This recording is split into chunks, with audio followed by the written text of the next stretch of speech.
Hi. Hi. Kann ich dich mal kurz stören? Ja. Du lächelst schon so. Kennst du mich oder was? Nee. Okay. Ich bin Stefan, ich bin Straßenfotograf. Ja. Ich fotografiere so Leute auf der Straße, die ich so treffe, die cool aussehen. Okay. Und ich finde, du siehst total cool aus.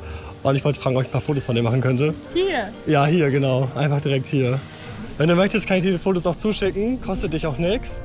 Und wenn du ganz lieb bist und mir erlaubst, würde ich da so ein kleines Video draus machen für meinen Social-Media-Kanal. Okay, warte. Wie heißt du? Straßenaffe. Sonst guck dir das erstmal vorher an. Ja, gerne. Du siehst voll cool aus auf jeden Fall. Dankeschön. Ja, hast du Lust? Ja. Cool. Kannst du mal so ein bisschen an mir vorbeischauen, so in diese Richtung? Genau. Kannst du da mal lächeln? Mega. Cool, danke dir. Gerne. So sieht das Ganze aus. Ja, wow. Okay, krass.